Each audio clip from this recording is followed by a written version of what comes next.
ഷുഗറുള്ള ആൾക്കാര് ഇപ്പൊ ചക്ക, മാങ്ങ പോലെയുള്ള ഫ്രൂട്ടുകൾ ചൂസ് ചെയ്യുമ്പോൾ അത് ചക്ക, മാങ്ങ എന്നല്ല ഏത് ഫ്രൂട്ടാണെങ്കിലും ശ്രദ്ധിക്കേണ്ട കുറേ കാര്യങ്ങളുണ്ട്. ഒന്നാമത്തേതായിട്ട് കമ്പാരിറ്റീവ്ലി ഷുഗർ കുറഞ്ഞ ഫ്രൂട്ട്സ് ചൂസ് ചെയ്യുക എന്നുള്ളതാണ്.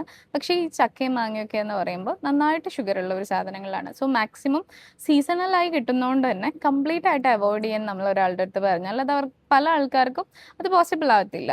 സോ നമുക്ക് കുറച്ച് ടിപ്സ് അഡോപ്റ്റ് ചെയ്യുകയാണെന്നുണ്ടെങ്കിൽ ഇത് ഈസി ആയിട്ട് മാനേജ് ചെയ്യാൻ പറ്റും.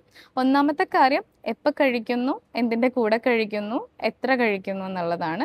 എപ്പോൾ എന്ന് പറഞ്ഞാൽ എപ്പോഴും നല്ലത് നമ്മൾ സിംഗിളായിട്ട് ഇപ്പോൾ ബ്രേക്ക്ഫാസ്റ്റിന് ശേഷം അല്ലെങ്കിൽ ലഞ്ചിനൊക്കെ ശേഷം ഒരുപാട് ഹെവി കാർബോഹൈഡ്രേറ്റ് കഴിച്ച ഭക്ഷണത്തിന് ശേഷം കഴിക്കുന്നതിന് പകരം ഒന്നുകിൽ 11 മണിക്കോ 4 മണിക്കോ ഒരു സ്നാക്കായിട്ട് എടുക്കുക എന്നുള്ളതാണ്.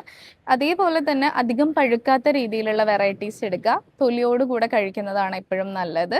കഴിക്കുമ്പോൾ അതിൻ്റെ കൂടെ കുറച്ച് ഹാൻഡ്ഫുൾ ഓഫ് നട്ട്സോ അല്ലെങ്കിൽ കുറച്ച് യോഗേർട്സോ എടുക്കുകയാണെന്നുണ്ടെങ്കിൽ ഓട്ടോമാറ്റിക്കലി ആ ഒരു മാംഗോസിനായിക്കോട്ടെ ചക്കയ്ക്കായിക്കോട്ടെ ദഹിക്കാനുള്ള സമയം കൂടുകയും സോ മെല്ലെയാണ് നമ്മളുടെ ഷുഗർ കമ്പാരിറ്റീവ്ലി വെറുതെ കഴിക്കുന്നതിനേക്കാട്ടിലും കമ്പാരിറ്റീവ്ലി മെല്ലെയ ഷുഗർ കൂടത്തുള്ളൂ.